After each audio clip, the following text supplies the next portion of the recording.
तो आज बच्चों हम लोग बात करेंगे एडजॉर्प्शन। हम लोग पढ़ रहे थे सरफेस केमिस्ट्री, और सरफेस केमिस्ट्री में एडजॉर्प्शन हमने स्टार्ट किया था। तो लेक्चर नंबर 1 में एडजॉर्प्शन के बारे में पूरी बात हो गई थी। एडजॉर्प्शन क्या होता है, फिजिकल एडजॉर्प्शन, केमिकल एडजॉर्प्शन वगैरह सब बता दिया। तो सॉर्प्शन क्या है, डिसॉर्प्शन क्या है। आज हम लोग बेटा पहले क्या पढ़ेंगे, फैक्टर्स अफेक्टिंग एडजॉर्प्शन। एडजॉर्प्शन को इफेक्ट करने वाले कौन कौन से फैक्टर्स होते हैं, इनके बारे में बात करेंगे। और इसमें सबसे इंपॉर्टेंट फैक्टर टेम्परेचर और प्रेशर होता है, ठीक है ना। और उसके बाद ज्यादा बचता नहीं, उसके बाद एडजॉर्प्शन के एप्लीकेशंस आते हैं। आना होगा तो इन्हीं 2 लेक्चर में जो हम पढ़ा रहे हैं उन्हीं में से कोई ना कोई क्वेश्चन आ जाएगा। तो बेटा हम बात करते हैं फैक्टर्स अफेक्टिंग एडजॉर्प्शन में। बेटा पहला फैक्टर हम लोग लेते हैं nature and surface area. Nature and surface area of adsorbent. Nature and surface area of adsorbent. Adsorbent का सरफेस एरिया और नेचर के बारे में बात कर रहे हैं। देखो हर तरह के एडजॉर्बेंट की सरफेस अलग अलग होती है। डिफरेंट टाइप के एडजॉर्बेंट की अपनी सरफेस पे गैसेस या लिक्विड को एडजॉर्ब करने की पावर या टेंडेंसी अलग अलग होती है। किसी की ज्यादा होती है, किसी की कम होती है ना। और ये भी सरफेस एरिया पे भी डिपेंड करता है। सरफेस एरिया बट नेचुरल अगर एडजॉर्बेंट का सरफेस एरिया ज्यादा होगा तो बेटा उसमें एक्सटेंट ऑफ एडजॉर्प्शन, एडजॉर्प्शन की लिमिट क्या होगी, ज्यादा होगी। सरफेस एरिया कम होगा तो एडजॉर्प्शन क्या होगा, कम होगा, ठीक है ना। तो नेचर का मतलब बेटा होता है कि अलग अलग टाइप के एडजॉर्बेंट की एडजॉर्प्शन की पावर अलग होती है। वो डिपेंड करता है वो किस टाइप का सॉलिड है ना। और सरफेस एरिया के तो डायरेक्टली प्रोपोर्शनल होना ही होना है। सरफेस एरिया के तो डायरेक्टली प्रोपोर्शनल होना ही होना होता है, इसमें कोई दिक्कत ही नहीं है। तो इसका मतलब इसमें कोई बहुत बड़ा पॉइंट तो है नहीं, है ना। और मैं एक पॉइंट लिख सकता हूं यहां पे केवल कि nature of adsorbent, nature of adsorbent, जो एडजॉर्बेंट आप लेंगे उसका जो नेचर होता है वो डिफरेंट गैसेस के लिए डिफरेंट होता है। Is different for different adsorbate. जो आप बेटा एडजॉर्बेट ला रहे हो, जो चीज आप उसके सरफेस पे अटैच कराना चाह रहे हो, उसके लिए एडजॉर्बेंट का नेचर अलग अलग होता है। कोई कम करता है, कोई ज्यादा करता है। तो अब ऐसा थोड़ी कि हर एडजॉर्बेंट का नेचर सेम होता होगा। अगर कोई गैस किसी मेटल की सरफेस पे ज्यादा अटैच हो रही है तो हो सकता है वही गैस किसी दूसरे मेटल की सरफेस पे कम अटैच हो रही हो, है कि नहीं। इसलिए अलग अलग होता है, ठीक है। और आपको बेटा पता होना चाहिए सरफेस एरिया तो रेट ऑफ एडजॉर्प्शन के हमेशा डायरेक्टली प्रोपोर्शनल होगा। ये तो एडजॉर्प्शन के डायरेक्टली होना ही होना है। जिसका सरफेस एरिया ज्यादा होता है उसका एडजॉर्प्शन ज्यादा होता है। आपको एक बहुत अच्छा एग्जांपल दिखाऊं, हालांकि आगे आएगा कैटालिसिस हम लोग पढ़ेंगे ना, तो उसमें बेटा आएगा सेफ कैटालिसिस, एक टॉपिक होता है उसमें आएगा, ठीक है ना। एक टॉपिक आएगा सेफ कैटालिसिस, उसमें जियोलाइट एक कंपाउंड होता है बेटा। एक कंपाउंड क्या होता है, जियोलाइट होता है। तो सरफेस एरिया एडजॉर्प्शन के डायरेक्टली प्रोपोर्शनल है। अगर हम किसी तरह से सरफेस एरिया बढ़ा दें तो एडजॉर्प्शन की टेंडेंसी बढ़ जाएगी। अब आपको मैं बेस्ट एडजॉर्बेंट बताऊं। सबसे बढ़िया बेटा एडजॉर्बेंट होता है चारकोल। सबसे अच्छा एडजॉर्बेंट होता है चारकोल। फिर उसके बाद होता है सिलिका जेल। क्योंकि सिलिका जेल और ये जो चारकोल होते हैं इनका सरफेस एरिया एक तरह से ऑप्टिमम होता है, मतलब गैसेस को एडजॉर्ब करने के लिए सबसे बढ़िया यही माने जाते हैं। और आपको एक बात बता दें कि होता है जियोलाइट। जियोलाइट जो होते हैं वो सोडियम अल्युमिनियम सिलिकेट्स होते हैं। सोडियम अल्युमिनियम सिलिकेट्स होते हैं और इनके अंदर छोटे छोटे बेटा पोर्स होते हैं। उन पोर्स का हालांकि अपना एक डायमीटर भी होता है। पोर्स जो होते हैं उनका एक अपना डायमीटर भी होता है ना। तो पोर्स होने की वजह से, पोरस होने की वजह से इसका सरफेस एरिया क्या होता है, काफी ज्यादा होता है। और सरफेस एरिया जब ज्यादा होगा तो जाहिर सी बात है एडजॉर्प्शन का रेट भी ज्यादा होगा, मतलब इसमें कोई बहुत खास पॉइंट नहीं है, इसलिए इसको छोड़ते हैं, कोई बहुत स्पेशल पॉइंट तो है नहीं। ये बेस्ट एड्जॉर्बेंट है, लेकिन चारकोल, सिलिका जेल, जियोलाइट का इस्तेमाल वाटर के हार्डनेस रिमूव करने में भी करते हैं। वैसे इसमें छोटे छोटे पोर्स होते हैं, पोर्स होने से सरफेस एरिया बढ़ जाता है, और सरफेस एरिया बेटा बढ़ने से क्या होगा, एड्जॉर्प्शन का रेट तो बढ़ ही जाएगा। खैर, ये तो पहला पॉइंट हुआ केवल अभी। अब आते हैं बेटा दूसरी हेडिंग पर। दूसरा जो है उसे बेटा हम लोग बोलते हैं nature of adsorbate. Nature of adsorbate लेते हैं, या नेचर ऑफ गैस भी कह सकते हो ना, नेचर ऑफ एड्जॉर्बेट। जो गैस बेटा एड्जॉर्ब होगी हम उसके बारे में बात करने जा रहे हैं, नेचर ऑफ एड्जॉर्बेट। तो जैसे अलग अलग एड्जॉर्बेंट लेते थे तो उनकी एड्जॉर्प्शन पावर अलग अलग होती थी, तो वैसे अगर हम अलग अलग एड्जॉर्बेट लेंगे, अलग अलग गैसेस लेंगे, तो उनकी भी एड्जॉर्प्शन पावर क्या होंगी, अलग अलग होंगी भाई, क्योंकि हर गैस का बिहेवियर, हर गैस का नेचर अलग होता है। दो गैस का एड्जॉर्प्शन पावर सेम थोड़ी हो सकता है, किसी के ज्यादा होता है, किसी कम होता है ना। इसका मतलब different gases have different adsorbing power. Different gases have different adsorbing power, have different adsorbing power. अलग अलग गैसेस का बेटा एड्जॉर्बिंग पावर जो होता है अलग अलग होता है, ठीक है ना। अब एक बात और तुम्हें बता दें, अब तुम कहोगे सर अगर हम कई सारे गैसेस लें तो मुझे कैसे पता चलेगा कि उनकी एड्जॉर्बिंग पावर क्या है। तो इसमें एक सेंटेंस बताता है जो इंपॉर्टेंट है। एक्चुअली गैस की जो एड्जॉर्बिंग पावर है वो बेटा उसके क्रिटिकल टेम्परेचर पे डिपेंड करती है। पहला पॉइंट मैं क्या लिख रहा हूं, adsorbing power of gas, adsorbing power of gas is directly proportional to its critical temperature. Critical temperature शायद आपने पढ़ा हो, क्रिटिकल टेम्परेचर वो टेम्परेचर होता है जिसके ऊपर किसी गैस को लिक्विफाई नहीं किया जा सकता।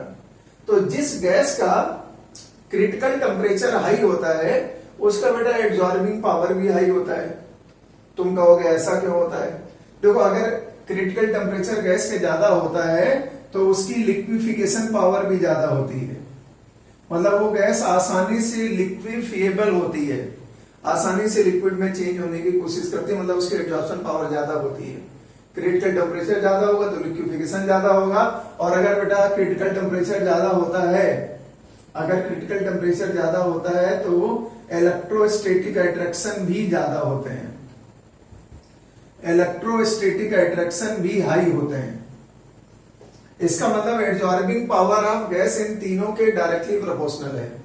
क्रिटिकल टेम्परेचर हाई होगा तो गैस आसानी से लिक्विफाई भी हो जाएगी। क्यों आसानी से लिक्विफाई हो जाएगी, क्योंकि इलेक्ट्रोस्टैटिक अट्रैक्शन जो होते हैं बेटा वो भी काफी हाई होते हैं, या मॉलिक्यूलर फोर्स बोल सकते हो, वो भी काफी हाई होते हैं। इलेक्ट्रोस्टैटिक अट्रैक्शन बोलना बहुत जरूरी नहीं, मॉलिक्यूलर फोर्स भी बोल सकते हो। मॉलिक्यूलर फोर्सेस जो काम करते हैं वो भी बेटा काफी हाई होते हैं गैसेस के लिए अगर क्रिटिकल टेम्परेचर हाई है। और जब इलेक्ट्रोस्टैटिक अट्रैक्शन ज्यादा होगा या मॉलिक्यूलर अट्रैक्शन ज्यादा होगा तो एब्जॉर्प्शन तो ज्यादा होगा ही होगा।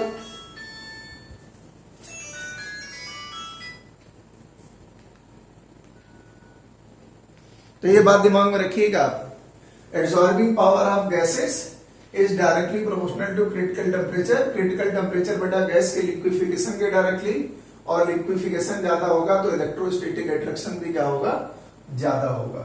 ये खास बात है। आगे बढ़ते हैं। अब बेटा आपको हम कुछ गैसेस का क्रिटिकल टेम्परेचर दिखा दें, और ये भी दिखा देते हैं कि अगर आप 1 ग्राम चारकोल लो, हम 1 ग्राम की बात करेंगे, है ना, 1 ग्राम के बारे में बात करेंगे। एक स्पेसिफिक एरिया होता है, मतलब वॉल्यूम ऑफ गैस एब्जॉर्ब्ड पर gram of absorbent is called specific area, उसे स्पेसिफिक एरिया कहते हैं। तो वो जो स्पेसिफिक एरिया होता है वो उसमें हम 1 ग्राम मान लिया, कोई आपने एब्जॉर्बेंट लिया, और उसमें कौन सी गैस कितने मिलीलीटर एब्जॉर्ब हो जा रही है वो आपको चेक करना है। वो क्रिटिकल टेम्परेचर के डायरेक्टली प्रोपोर्शनल होगा। पहले बेटा कुछ मैं गैसेस का नाम लिख देता हूं। ये लिखा हमने हाइड्रोजन, ये बेटा लिखा मैंने नाइट्रोजन, ये लिखा हमने कार्बन मोनोऑक्साइड, ये बेटा लिखा हमने मेथेन, ये हमने लिख दिया यहाँ पर कार्बन डाइऑक्साइड, ये हमने यहाँ पे लिख दिया HCl, ये लिख दिया हमने यहाँ पर बेटा अमोनिया, और ये लिख दिया हमने सल्फर डाइऑक्साइड। एनसीईआरटी में भी दे रखा है इसलिए मैंने वहीं से उठा लिया है। ये बेटा इतनी गैसेस मैंने ले लिया। अब इनका क्रिटिकल टेम्परेचर तो तुम्हें याद नहीं करना है। अब मुझे कुछ के याद मैं बता सकता हूं, जैसे SO2 का क्रिटिकल टेम्परेचर जो होता है ना, वो करीब 430 के आसपास होता है केल्विन का, अमोनिया का 406 के आसपास होता है, HCl का जो है वो लगभग 324 के आसपास होता है। क्रिटिकल टेम्परेचर में जाता है, इसका मतलब ये क्रिटिकल टेम्परेचर लगातार बढ़ रहा है। क्रिटिकल टेम्परेचर बेटा लगातार बढ़ रहा है। किसका क्रिटिकल टेम्परेचर क्या है, ये क्या करोगे याद करके। क्रिटिकल टेम्परेचर लगातार बढ़ रहा है तो एब्जॉर्बिंग पावर भी बढ़ेगी। मान लिया बेटा हमने 1 ग्राम चारकोल लिया, अगर हम 1 ग्राम चारकोल लेते हैं और उस पर ये सब गैसेस एब्जॉर्ब करते हैं, तो अगर SO2 का 380 ml एब्जॉर्ब होगा, 380 ml गैस 1 ग्राम चारकोल पे एब्जॉर्ब होगी, तो अमोनिया बेटा 181 ml एब्जॉर्ब होगी। ये भी याद करने की जरूरत नहीं। ये 72 ml एब्जॉर्ब होगा, ये बेटा 48 ml है। हमको याद इसलिए मैं बता दे रहा हूं, मैं आपको नहीं याद करना, हम खाली प्रूफ के लिए बता रहे हैं। ये बेटा 16.2 ml एब्जॉर्ब होगा, ये लगभग 10 ml के आसपास एब्जॉर्ब होता है, 9.3 ml एब्जॉर्ब होता है।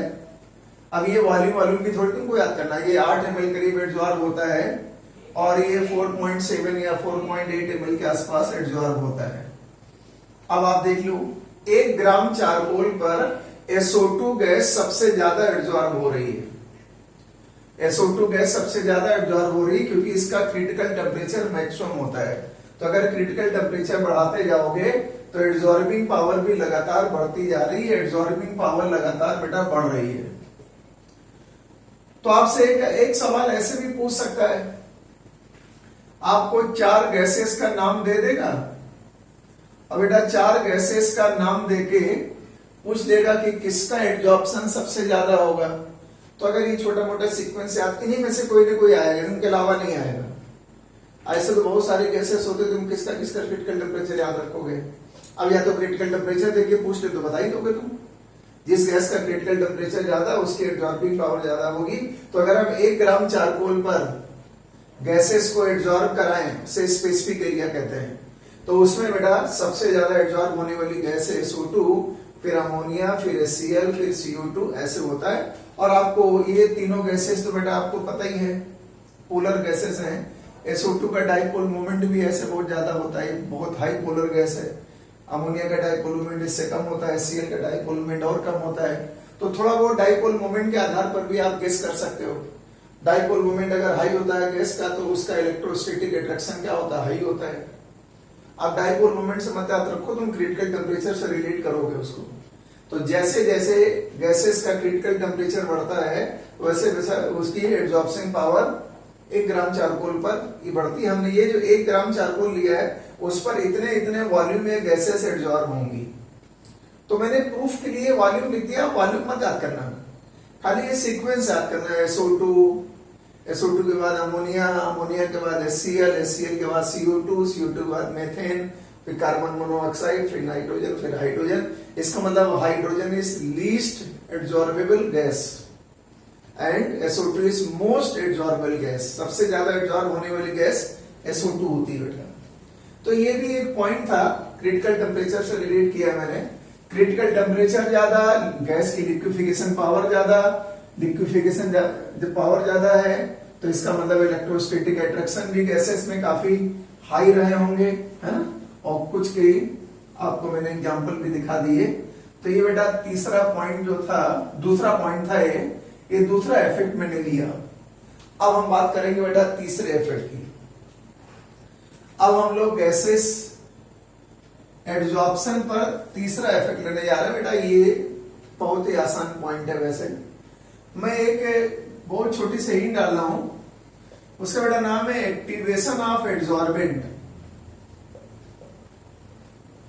एब्जॉर्बेंट का अगर एक्टिवेशन कर दिया जाए तो भी एब्जॉर्बिंग पावर बहुत ज्यादा बढ़ जाती है। हालांकि इस पॉइंट को हम पहले वाले पॉइंट में भी बता सकते थे, जब हम सरफेस एरिया ले रहे थे उसमें ही बता सकते थे, लेकिन मैं अलग से बता दे रहा हूं।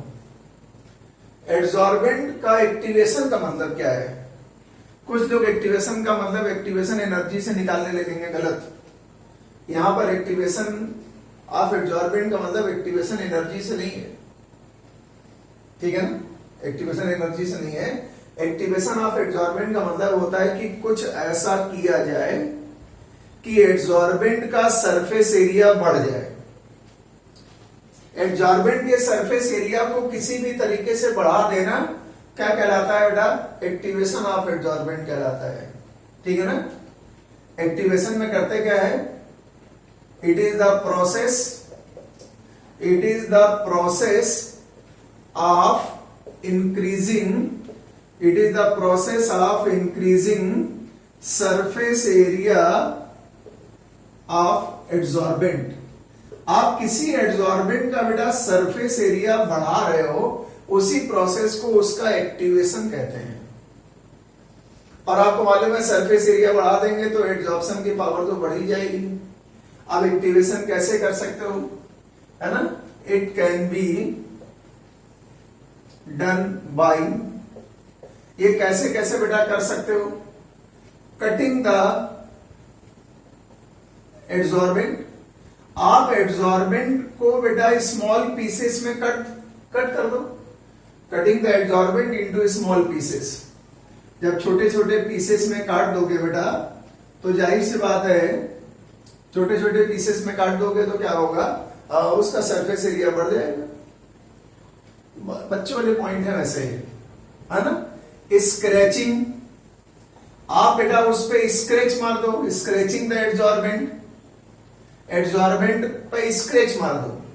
ये आपने मेटल की सरफेस ली, आपने स्क्रैच मार दिया, तो स्क्रैच मार देने से भी सरफेस एरिया क्या होता है? बढ़ जाता है। जैसे मान लिया आपके हाथ में कहीं खुजली हो रही है, कई बार होता है, और आपने उसको थोड़ा, भाई जब खुजली होती है तो मन करता है खुजलाने का, बहुत बच्चे क्या करते हैं खुजला देते हैं खूब तेजी से, तो खुजलाते समय तो मजा आती है, लेकिन उससे सरफेस एरिया बढ़ जाता है और वायरल जो भी उसकी फंगल बैक्टीरियल ग्रोथ होती है वो बढ़ जाती है।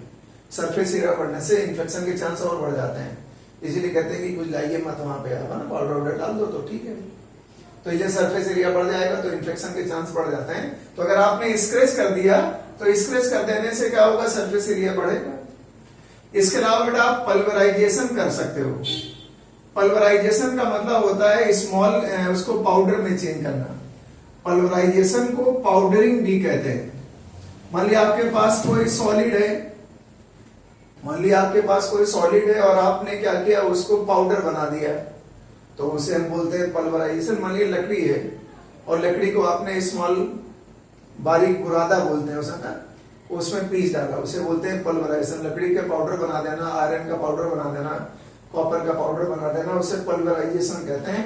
तो पल्वराइजेशन से भी सरफेस एरिया क्या होता है बेटा? बढ़ जाता है, और उससे भी सरफेस एरिया बढ़ने से एब्जॉर्प्शन की पावर बढ़ जाएगी।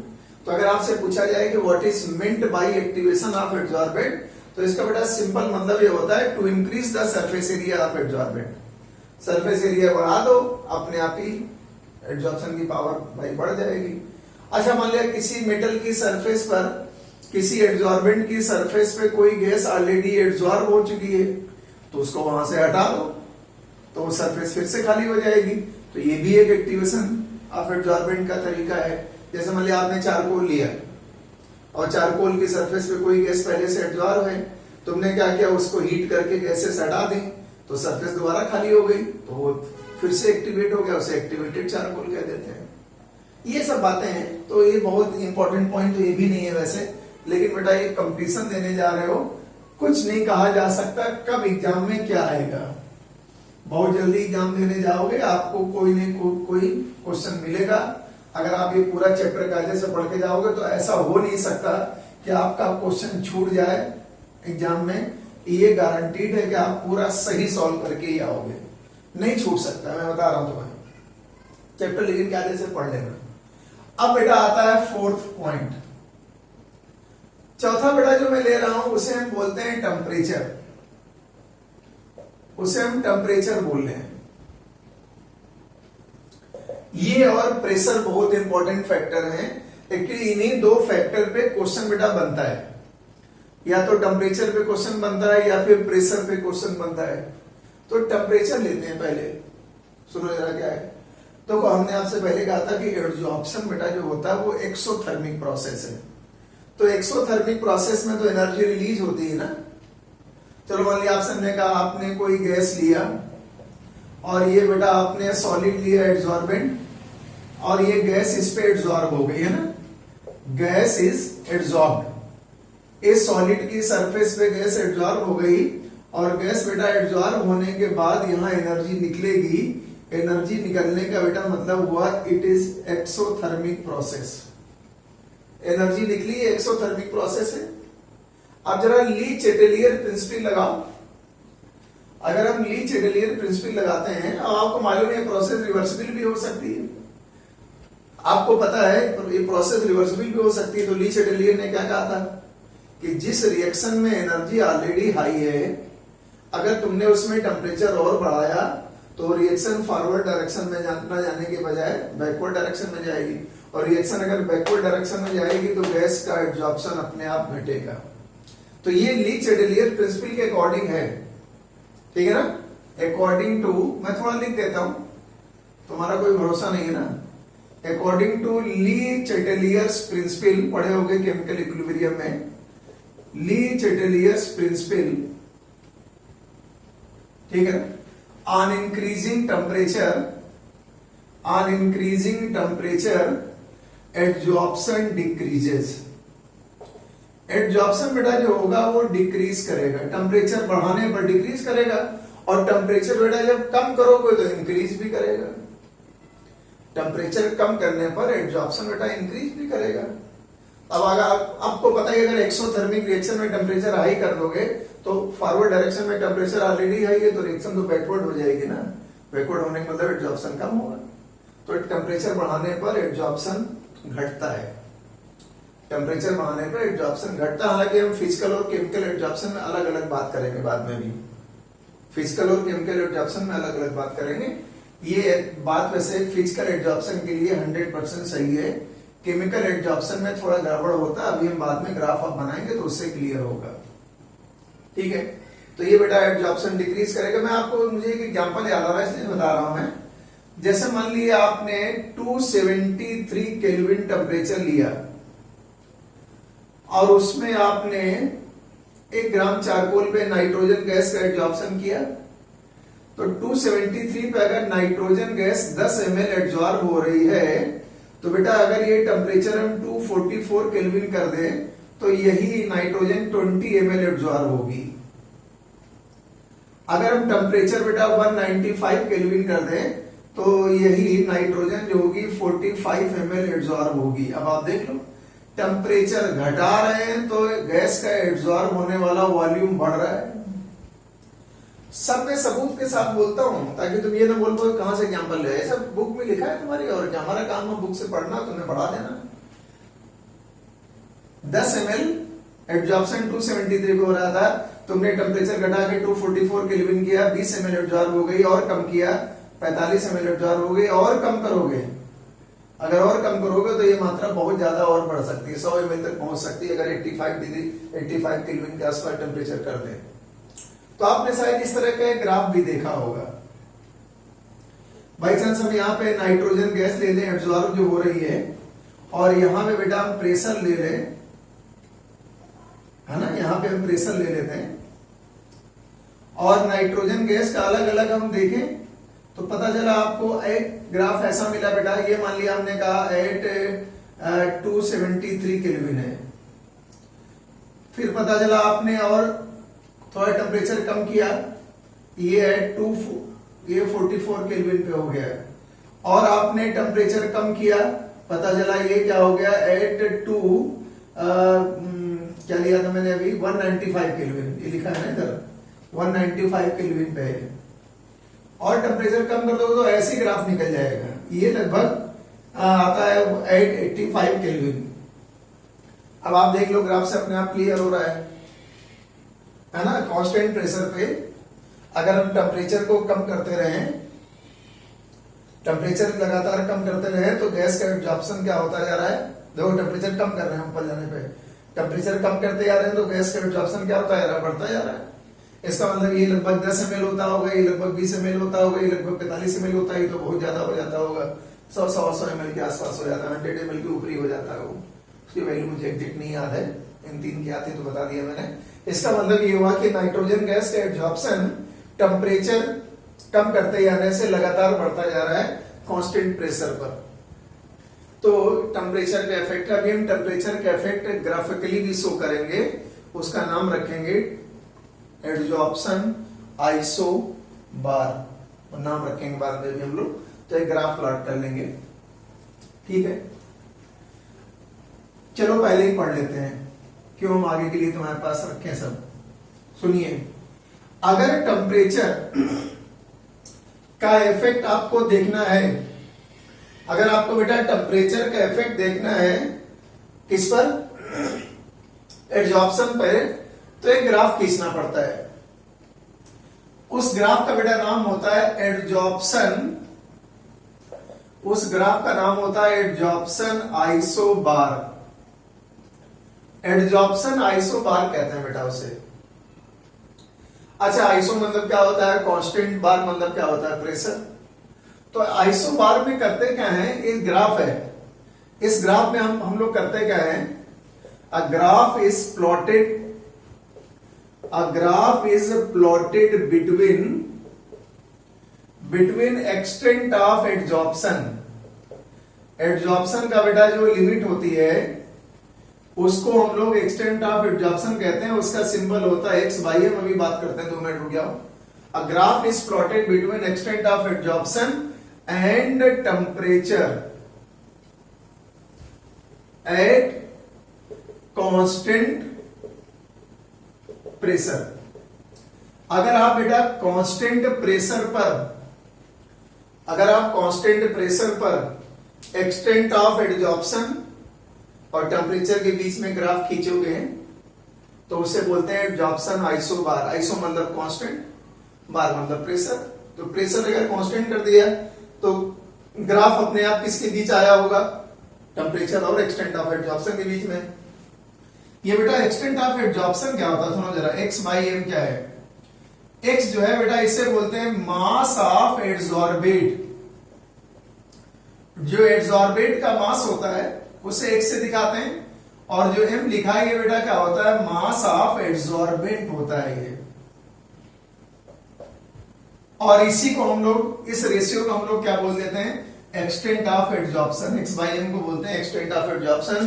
तो अगर कहीं आपको एड्सॉर्प्शन की लिमिट दिखानी होती है, एड्सॉर्प्शन कितना हो रहा है उसका वैल्यू दिखानी है, तो उसको हम एक्स बाई एम से रिप्रेजेंट करते हैं। एक्स क्या है, मास ऑफ एड्सॉर्बेट है, गैस मतलब जो एड्सॉर्ब हो रही है, और ये क्या है, मास ऑफ एड्सॉर्बेंट है जिसकी सरफेस पे एड्सॉर्ब हो रही है। तो बेटा जब हम एक्सटेंट ऑफ एड्सॉर्प्शन और टेम्परेचर के बीच में ग्राफ खींचते हैं कांस्टेंट प्रेशर पर, तो वह दो तरह के ग्राफ मिलते हैं। पहला ग्राफ बेटा मिलता है फिजिकल एड्सॉर्प्शन के लिए, फिजिसॉर्प्शन भी कहते हैं, मैंने बताया था इसे। पहला ग्राफ मिलता है बेटा फिजिकल एड्सॉर्प्शन के लिए, और दूसरा ग्राफ मिलता है केमिकल एड्सॉर्प्शन के लिए। यहां पर आपको कंपटीशन में क्वेश्चन मिल सकता है, यहां पर आपको क्वेश्चन बेटा मिलने वाला, ध्यान रखना।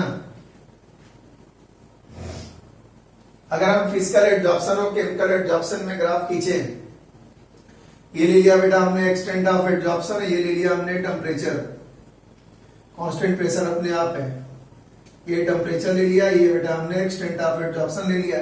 तो ली चेटेलियर प्रिंसिपल तो ये कहता है कि टेम्परेचर बढ़ाने पर एक्सटेंट ऑफ एड्सॉर्प्शन लगातार घटता है,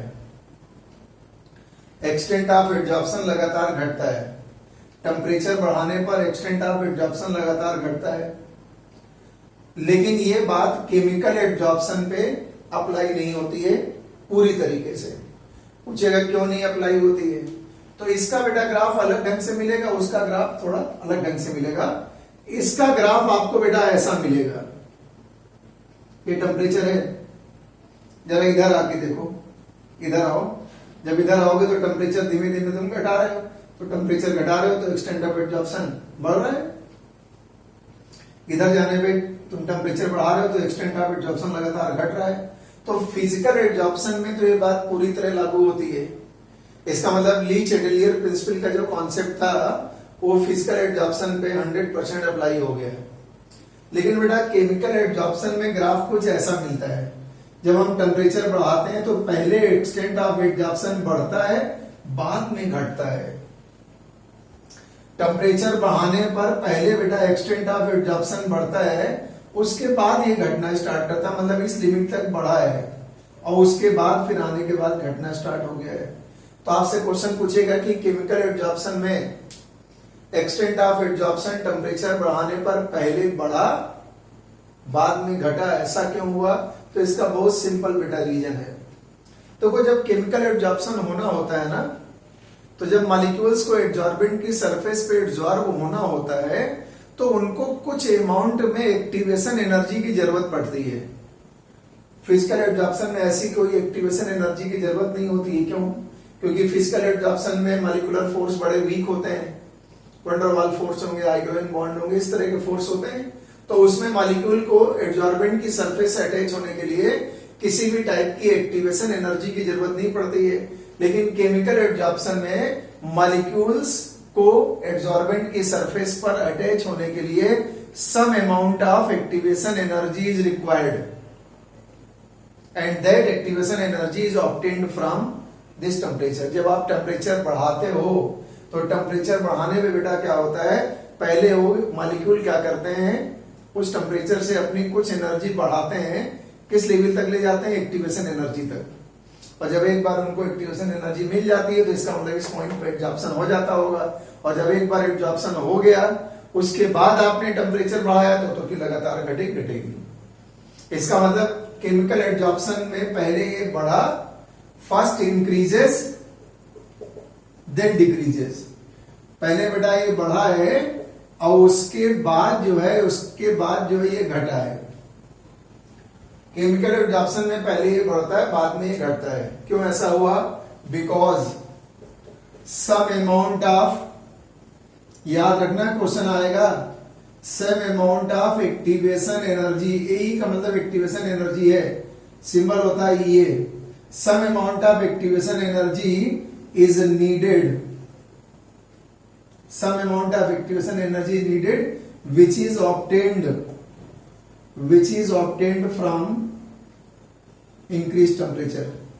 जो आप टेम्परेचर बढ़ाते हो उससे वो एक्टिवेशन एनर्जी ले लेते हैं और एक बार जब एब्जॉर्प्शन कंप्लीट हो जाएगा उसके बाद टेम्परेचर बढ़ाते रहोगे तो फिर घट ही जाएगा। एक्सोथर्मिक प्रोसेस तो होती ही है। जब एब्जॉर्प्शन हो गया तो एक्सोथर्मिक प्रोसेस है, अब तुम टेम्परेचर बढ़ाओगे इसके बाद तो ये लगातार क्या होगा, घटता जाएगा। तो इसका मतलब फिजिकल और केमिकल एब्जॉर्प्शन में बात आपको समझ में आ गई होगी। तो अगर आपसे पूछा जाए कि स्टेटमेंट दे दूं मैं, all types of absorption decreases with increasing temperature, wrong statement है। This statement is true for physical absorption. अब मान लिया स्टेटमेंट ऐसे दे, for physical absorption on increasing temperature it will decrease, बिल्कुल सही है। For chemical absorption on increasing temperature it will continuously decrease, बिल्कुल गलत है। First it will increase once the absorption takes place, then on increasing temperature it will start decreasing. तब बेटा ये decrease होना स्टार्ट हो जाएगा, क्योंकि एक बार एब्जॉर्प्शन होने के बाद तो एक्सोथर्मिक हो ही जाएगा। पहले आपको कुछ एनर्जी सप्लाई करनी पड़ेगी ताकि वो मॉलिक्यूल अपनी एक्टिवेशन एनर्जी पाके एब्जॉर्ब तो हो जाए, इसलिए पहले थोड़ा बढ़ता है बाद में डिक्रीज होता है। ये बड़ा इंपॉर्टेंट पॉइंट था। इस ग्राफ को बोलते हैं एब्जॉर्प्शन आइसोबार। आइसोबार का मतलब प्रेशर कांस्टेंट है, तो टेम्परेचर और एक्सटेंट ऑफ एब्जॉर्प्शन में आप इसका एक्स बाई एम का मतलब एक्सटेंट ऑफ एब्जॉर्प्शन मैं बार बार बोल रहा हूं। बहुत इंपॉर्टेंट चीज थी, बात मुझे लगता है समझ में आ गई होगी। इतनी बार बोलने के बाद तो समझ में आई गई होगी, ठीक है। अब बेटा सबसे इंपॉर्टेंट इफेक्ट आने जा रहा है, उसका नाम है इफेक्ट ऑफ प्रेशर। सबसे इंपॉर्टेंट इफेक्ट आने जा रहा है इफेक्ट ऑफ प्रेशर। प्रेशर का क्या इफेक्ट पड़ता है। पांचवा इफेक्ट लेते हैं, इफेक्ट ऑफ प्रेशर। अब बेटा प्रेशर का इफेक्ट दिखाने के लिए, वैसे नॉर्मली तो आप ये पढ़ते हो सॉरी नॉर्मली तो बेटा आप ये पढ़ते हो कि प्रेशर बढ़ाने पर एक्सटेंट ऑफ एडजॉर्प्शन बढ़ता है, क्योंकि प्रेशर लगाते जाओगे तो मॉलिक्यूल एडजॉर्बेंट की सरफेस पे ज्यादा से ज्यादा अटैच होते जाएंगे, मतलब ये नॉर्मल बात है। तो pressure generally extent of adsorption के डायरेक्टली प्रोपोर्शनल होता है। लेकिन यार प्रेशर का सही इफेक्ट दिखाने के लिए ग्राफ खींचना पड़ता है ना। प्रेशर का सही इफेक्ट दिखाने के लिए ग्राफ खींचना पड़ता है। उस ग्राफ को बोलते हैं एडजॉर्प्शन आइसोथर्म। और आपको एक बात बता दें, 1909 में एक साइंटिस्ट था, उसका नाम था बेटा फ्रेंडलिच, FREUNDLICH, फ्रेंडलिच। उसने क्या किया था, एक ग्राफ प्लॉट किया था, फ्रेंडलिच है ना। इसने प्रेशर का इफेक्ट दिखाया, shows the effect of pressure, effect of pressure on adsorption. Adsorption पर प्रेशर का इफेक्ट इसने दिखाया और उसने ग्राफ प्लॉट किया bye plotting a graph between, समझ जाओ, between x by m and pressure at constant temperature पर उसने एक्सटेंट ऑफ एडजॉर्प्शन और प्रेशर के बीच में ग्राफ प्लॉट किया और उसने अपने कुछ पॉइंट बताए कि लो प्रेशर पे ऐसा हो रहा है, हाई प्रेशर पे ऐसा हो रहा है, इंटरमीडिएट प्रेशर पे ऐसा हो रहा है। तो उसी ग्राफ को नाम रख दिया गया एडजॉर्प्शन आइसोथर्म। अगर हम एक्सटेंट ऑफ एडजॉर्प्शन और प्रेशर के बीच में बेटा ग्राफ प्लॉट करेंगे तो उसे नाम देंगे एडजॉर्प्शन आइसोथर्म। बताओ क्यों थर्म बोल रहे हैं? आइसो का मतलब क्या हुआ? कांस्टेंट। थर्म का मतलब क्या हुआ? टेम्परेचर। अगर हम कांस्टेंट टेम्परेचर पे ग्राफ खींचेंगे तो हम एक्सटेंट ऑफ एडजॉर्प्शन और प्रेशर के बीच में ग्राफ खींचेंगे। तो मान लिया आपसे यही एग्जाम में कभी आ जाए कि एडजॉर्प्शन आइसोथर्म क्या होता है, तो it is the graph plotted between x by m and pressure. x by m और प्रेशर के बीच में जो ग्राफ खींचते हैं वही एक्सटेंट ऑफ एडजॉर्प्शन है। अच्छा, फ्रेंडली साहब के कुछ ऑब्जर्वेशन थे, पहले वो तुम्हें बता दूं मैं। ऑब्जर्वेशंस ऑफ फ्रेंडली साहब ने क्या बेटा ऑब्जर्व किया, ये समझ रहा है। उसने तीन बातें ऑब्जर्व, उसने कहा एट वेरी लो प्रेशर। उसने कहा अगर हम प्रेशर बेटा बहुत कम रखते हैं तो एक्सटेंट ऑफ एडजॉर्प्शन जो है वो प्रेशर के डायरेक्टली प्रोपोर्शनल है। मतलब प्रेशर पावर 1 लिख सकते हो, 1 लिखने कोई मतलब नहीं लेकिन लिख दिया मैंने। उसने कहा वेरी लो प्रेशर पर एक्सटेंट ऑफ एडजॉर्प्शन प्रेशर के डायरेक्टली प्रोपोर्शनल है। लोगों ने कहा भाई सही। फिर उसने कहा at very high pressure, at very high pressure extent of adsorption is directly proportional to P power 0। इसका मतलब बहुत ही हाई प्रेशर पर एक्सटेंट ऑफ एडजॉर्प्शन जो होता है, हाई प्रेशर पे जो होता है एक्सटेंट ऑफ एडजॉर्प्शन जो होता है वो प्रेशर पे से इंडिपेंडेंट हो जाता है, P पावर 0 लिखा हुआ है। और इन दोनों के बीच की स्टेज ले ले एट इंटरमीडिएट प्रेशर। इंटरमीडिएट का मतलब ना लो ना हाई, लो से ज्यादा और हाई से कम। At intermediate pressure extent of adsorption is directly proportional to P power 1 by n। ये सबसे इंपॉर्टेंट है। मतलब ये फ्रेंडली साहब के ऑब्जर्वेशंस थे। उसने देखा कि जब प्रेशर हम बहुत लो रखते हैं तो एक्सटेंट ऑफ एडजॉर्प्शन प्रेशर के डायरेक्टली प्रोपोर्शनल, 1 लिखो चाहे लिखो, प्रेशर के डायरेक्टली प्रोपोर्शनल है। हाई प्रेशर पर प्रेशर से इंडिपेंडेंट हो जा रहा है और इंटरमीडिएट प्रेशर पे ना जब लो ना हाई लिया तो उसकी वैल्यू जो है एक्सटेंट ऑफ एडजॉर्प्शन के बेटा जो वैल्यू है वो P पावर 1 by n पे डिपेंड करती है। n जो है वो कोई भी एक इंटीजर नंबर है जो एक से ज्यादा होता है, ऐसा एनसीईआरटी लिखता है। n जो है कोई भी इंटीजर वैल्यू है एक से ज्यादा होती है, ऐसा एनसीईआरटी लिखता है। ये क्वेश्चन आ सकता है, n की वैल्यू पर भी क्वेश्चन आ सकता है। अब इन्होंने ग्राफ प्लॉट कर दिया बेटा, ग्राफ कुछ ऐसा प्लॉट करके आएगा। ये बेटा हमने ले लिया एक्सटेंट ऑफ एडजॉर्प्शन और इधर हमने ले लिया है प्रेशर कांस्टेंट टेम्परेचर पर, किसी फिक्स टेम्परेचर पे काम करेंगे, ध्यान रखना। तो बेटा स्टार्टिंग में क्या हुआ है, ग्राफ की लाइन ऐसे स्ट्रेट मिली, इसका मतलब x बाई एम जो है वो प्रेशर के पावर 1 पे डिपेंड कर रहा है, डायरेक्टली प्रोपोर्शनल है। फिर आगे धीमे धीमे लाइन ऐसे स्ट्रेट से ऐसे पैरेलल होती गई, फिर ऐसे हो गया बेटा। हम मान ले रहे हैं इस पॉइंट तक एक्सटेंट ऑफ एडजॉर्प्शन जो है प्रेशर के डायरेक्टली प्रोपोर्शनल, इसका मतलब ये लो प्रेशर है, वेरी लो प्रेशर है। फिर बेटा अगर हम यहां से यहां तक की बात करें तो इंटरमीडिएट प्रेशर है ये, तो x बाई एम जो है वो प्रेशर पावर 1 बाई एन पे डिपेंड करता है। और फिर यहां से आप अगर ध्यान दें तो ये जो प्रेशर है उसके बाद ये लाइन पैरेलल हो गई है ना, तो इस प्रेशर को सैचुरेशन प्रेशर कहते हैं, पीएस। मतलब इस प्रेशर के बाद एक्सटेंट ऑफ एडजॉर्प्शन प्रेशर पे डिपेंड नहीं कर रहा है, इसका मतलब इस लाइन के बाद जो है extent of adsorption P power 0 हो गया है, ऐसे मतलब। ये बेटा एट वेरी लो प्रेशर है, ये इंटरमीडिएट प्रेशर है और ये हाई प्रेशर पे है। कुछ बात भेजे में जा रही है।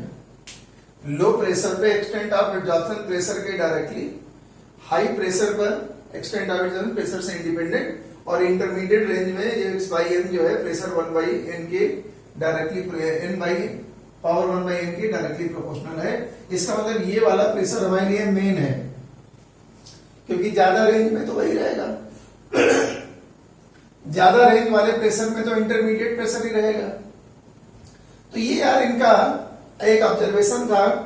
एक बात तुम्हें और बता दें, क्वेश्चन यहां से भी आता है, ये जो 1 बाई एन लिखा हुआ है इसकी वैल्यू बेटा जो होती है 0 to 1 के बीच में होती है। 1 बाई एन की वैल्यू जो होती है 0 से 1 के बीच में होती है, ये भी क्वेश्चन आ चुका है।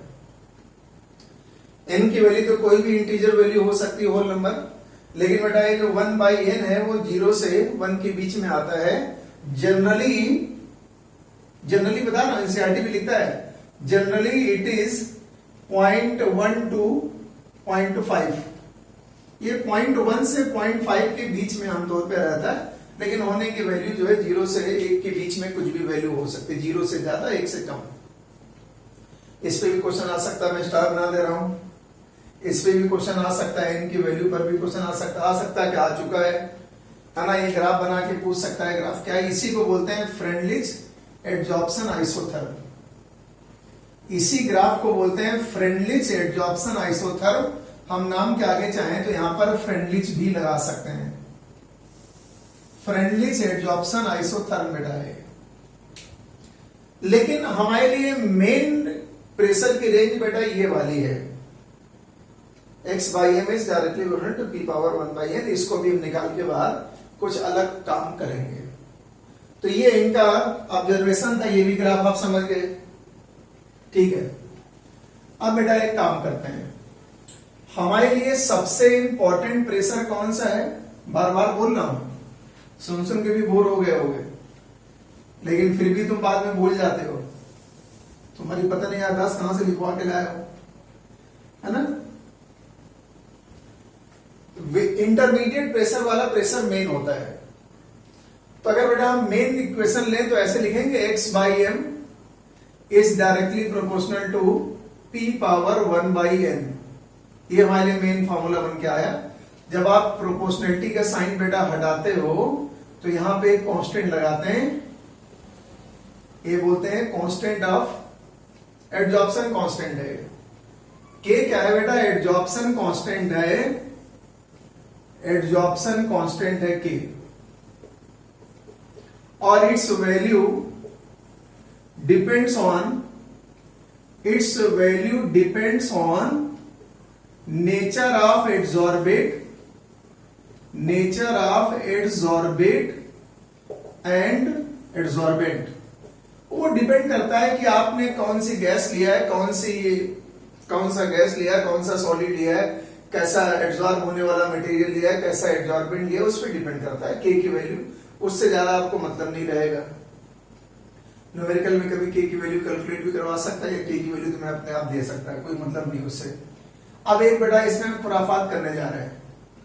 अगर हम दोनों तरफ बेटा इसका लॉग ले लें, हमने लिखा है यहाँ taking log on both side. Log का बेस हमेशा 10 रखते हैं, याद रखना, वो लिखा नहीं जाता है।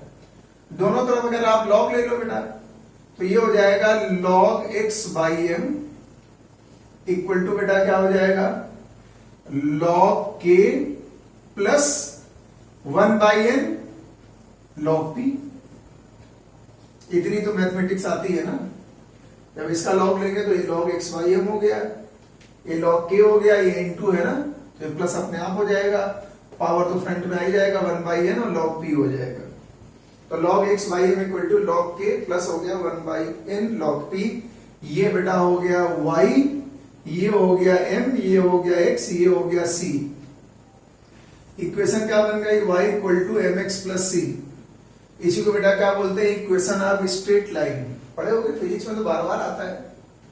और अगर हमको ग्राफ खींचना होगा तो बेटा हम log x बाई एम और log p के बीच में ग्राफ खींचेंगे। तो ये बेटा स्लोप होगा, अरे ये तो स्लोप होता है ना। तो अगर हम log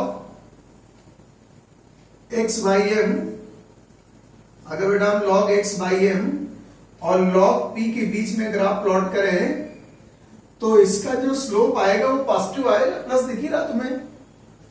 तो ये ग्राफ करीब यहां से कहीं से स्टार्ट कर लेते हैं। तो इस ग्राफ का जो स्लोप आया वो बेटा होगा 1 बाई एन। अगर इनकी वैल्यू बता दी जाए तो आप उस ग्राफ का स्लोप निकाल सकते हो। कभी न्यूमेरिकल ज्यादा आए नहीं लेकिन कभी आ भी सकता है। और ये बेटा जो पार्ट है तो पता ही तुम्हें, इसको इंटरसेप्ट कहते हैं। ये पार्ट क्या है log k। कुछ बात समझ में आ रही है? अब आपसे एक ग्राफ पूछ सकता है, कहेगा log x बाई एम और log p के बीच में ग्राफ खींचेंगे तो स्लोप क्या आएगा? स्लोप क्या आएगा? 1 बाई एन आएगा, पॉजिटिव स्लोप है। और ये जो पार्ट है उसे इंटरसेप्ट कहते हैं, आपको पता ही है log k हो गया। इस पर भी कभी क्वेश्चन आ सकता है, ग्राफ भी आ सकता है, कुछ भी पूछ सकता है। ठीक है, ध्यान रखना ये। तो बेटा ये हमने फ्रेंडली एडजॉर्प्शन आइसोथर्म बताया। अच्छा, एक साइंटिस्ट और भी था लैंगम्यूर, LANGMUIR। उसने भी एडजॉर्प्शन आइसोथर्म दिया था, लेकिन वो बहुत पहले ही एनसीईआरटी के कोर्स से हटाया जा चुका है। हो सकता है आपको बहुत पहले वाले पेपर में लैंगम्यूर एडजॉर्प्शन आइसोथर्म का क्वेश्चन मिले, अब नहीं आएगा, उसको पढ़ने का कोई मतलब नहीं है। अब प्रेजेंट एनसीईआरटी में लैंगम्यूर एडजॉर्प्शन आइसोथर्म दिया भी नहीं है। बहुत पहले एनसीईआरटी वालों ने उसको शामिल किया था, लेकिन बच्चे ज्यादा उसे समझ नहीं पाए। तो एनसीईआरटी की आदत है, जो बच्चे ज्यादा नहीं समझ पाते उसे हटा देता है। तो लैंगम्यूर एडजॉर्प्शन आइसोथर्म जो था वो थ्योरेटिकल था, हालांकि था आसानी लेकिन थ्योरेटिकल काफी था, तो उसको कोर्स से हटा दिया गया। तो लैंगम्यूर एडजॉर्प्शन आइसोथर्म का कहीं क्वेश्चन दिखे आपको पिछले सालों में, छोड़ दीजिएगा, वो नहीं आ सकता है। वो भाई कोर्स नहीं, तो जो कोर्स नहीं उसको क्या पढ़ के करेंगे हम। तो ये बेटा सब बातें आपके समझ में आ गई। लेकिन हम जानते क्या कर रहे हैं, ये गैस का एडजॉर्प्शन है। ये जो इक्वेशन P लिखा है ना, प्रेशर है, तो इसका मतलब it is applicable for adsorption of gas on solid. ये किस पे अप्लाई हो रहा है? एप्लीकेबल लिख देता हूं, तुम्हारा कोई भरोसा नहीं। एप्लीकेबल ऑन गैसेस, एडजॉर्प्शन लिखते हैं, on adsorption of, applicable on adsorption of gases on solids. ये सॉलिड के ऊपर गैसेस के एडजॉर्प्शन के लिए पी का मतलब भाई प्रेशर है तो गैस ही होगी कोई। लेकिन अगर हम चाहें तो यही एडजॉर्प्शन बेटा सॉल्यूशन से भी करा सकते हैं। हम अगर यही चाहें तो एडजॉर्प्शन आइसोथर्म सॉल्यूशन के लिए भी बना सकते हैं, उस पर भी क्वेश्चन आ चुका है। तो जब हम सॉल्यूशन करेंगे तो जहां पर प्रेशर है वहां पर क्या कर देंगे? कंसंट्रेशन कर देंगे।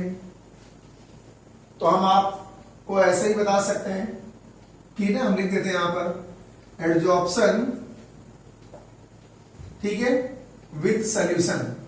अगर आपको सॉल्यूशन का एडजॉर्प्शन करना है तो बेटा वही फार्मूला ऐसे हो जाएगा, extent of adsorption is directly proportional c power 1 by n. C मतलब क्या है, कंसेंट्रेशन हो जाएगा सोल्यूशन का। बाकी सब तो सेम रहेगा ना, x by m equal to k c power 1 by N. इसका भी लॉग ले लेंगे तो log x by m equal to log k plus, है ना, 1 बाई एन लॉग क्या हो जाएगा, सी हो जाएगा।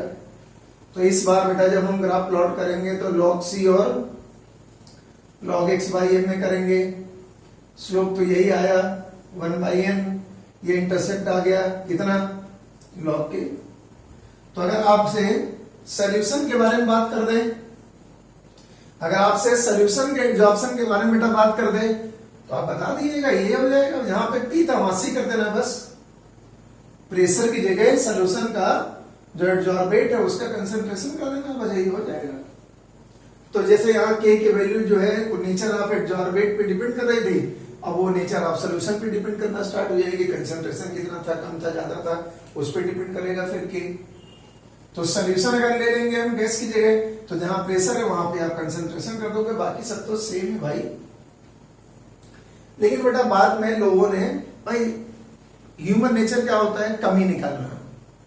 अभी तुम्हारी सिलेक्शन हो जाएगा तो मान लिया आपकी रैंक आई 150, हालांकि बहुत बड़ी रैंक होती है, मान लेते आती है, तब भी लोग कहेंगे अरे 150 रैंक ला, इससे कम नहीं ला पाए। अब तुम रैंक 10 लाते तब भी लोग कहते हैं अरे टॉप नहीं कर पाए। टॉप कर देते तुम कहते अरे इंटरमीडिएट में अच्छे नंबर नहीं ला पाए, पता नहीं कैसे टॉप कर गए। मतलब कमी निकालना लोगों का काम ही है, लोगों का काम कमी निकालना है। तो लोगों ने फ्रेंडली एडजॉर्प्शन आइसोथर्म में भी कमी निकालना स्टार्ट कर दिया। और कमी क्या पाई गई, उसे बेटा लिमिटेशन कहते हैं। जो कमियां निकाली जाती हैं उसे हम लोग केमिस्ट्री की भाषा में लिमिटेशंस कहते हैं। अब क्या लिमिटेशन पाई गई जरा ये तुम्हें बता दें, कौन सी लिमिटेशन पाई गई, आ सकता सवाल है ना। लिमिटेशन इन फ्रेंडलिज आइसोथर्म, लिमिटेशंस क्या थी। अच्छा लिमिटेशन बेटा क्या थी, एक ही लिमिटेशन थी। जब इन्होंने जो ग्राफ दिया था, वो प्रेशर के साथ दिया था, लेकिन जब एक्सपेरिमेंटली वो ग्राफ प्लॉट किया गया तो जितनी ग्राफ में लीनियरिटी होनी चाहिए थी, जहां जहां पे जितना लीनियर होना चाहिए था उतना नहीं था। मतलब experimentally the graph was not as linear as he had told about the graph. किसने, फ्रेंडलिज ने। और क्या, फ्रेंडलिज ने ग्राफ के बारे में जितना लीनियरिटी बताई थी उससे थोड़ा कम लीनियर ग्राफ प्राप्त हुआ, मतलब थोड़ा जिग जैग टाइप का भी आ गया। और बहुत ही हाई प्रेशर पे आने के बाद ये अप्लाई नहीं हुआ, तो ये भी तो एक डिफेक्ट ही था। ऐसे तो प्रेशर बढ़ाते जाओ बढ़ता जाएगा। तो इसका मतलब लिमिटेशन क्या थी, थियोरेटिकली, बल्कि एक्सपेरिमेंटली लिखा हूं मैं, experimentally the graph was not as linear as it should be। जितना ये होना चाहिए था उतना नहीं पाया गया लीनियर, थोड़ा सा लीनियरिटी से डेविएट कर गया, लीनियरिटी से थोड़ा डेविएट कर गया। भाषा तो अलग अलग आ सकती है ना। और बेटा हाई प्रेशर पे ये अप्लाई भी नहीं हो पा रहा था, है ना। नॉट सुटेबल, ये एप्लीकेबल भी लिख सकते हो, not suitable on high pressure. High pressure पे ग्राफ जो वो सुटेबल भी नहीं था और सही से ओबे भी नहीं कर रहा था। तो ये जो है फ्रेंडली एडजॉर्प्शन आइसोथर्म की लिमिटेशन है, कमियां हैं। अब यही कमियां लोग धीमे धीमे दूर कर रही है, फिर लैंग्यूर आए और बहुत सारे लोग आए, लेकिन उतना तुम्हें लेवल में जाना नहीं है, इससे ज्यादा कुछ नहीं पढ़ना है। ज्यादा पढ़ना भी खतरनाक होता है। जो आपके कोर्स में अगर आपने उससे ज्यादा पढ़ने की कोशिश किया तो तुम्हारा टाइम वेस्ट करता है। कुछ लोगों की आदत होती है, कोई एक सब्जेक्ट उनको बहुत पसंद होता है, उसमें इतना घुस जाते हैं अंदर, इतना उसमें पीएचडी रिसर्च करने लगते हैं कि बाकी सब्जेक्ट की ऐसी तैसी कर डालते हैं। तो ये आपको उतना ही पढ़ना है जितना कोर्स में है। क्या करोगे ज्यादा पढ़ के, कोई मतलब थोड़ी, तुम्हें कौन इस पर रिसर्च करने जा रहा हो, तुम सरफेस केमिस्ट्री पर। तो सवाल आते हैं वही, अब तुम्हारा सवाल छूट जाए तो मुझसे बताना, हो ही नहीं सकता ऐसा छूटे। तो ये हमने पढ़ लिया। अब हम अगले टर्न पे क्या करेंगे, एडजॉर्प्शन के एप्लीकेशंस पढ़ लेंगे, और एडजॉर्प्शन के एप्लीकेशंस पढ़ने के बाद फिर हम लोग आ जाएंगे कोलाइड्स पर, वो टॉपिक नंबर 2 होगा उसका। ठीक है, मिलते हैं।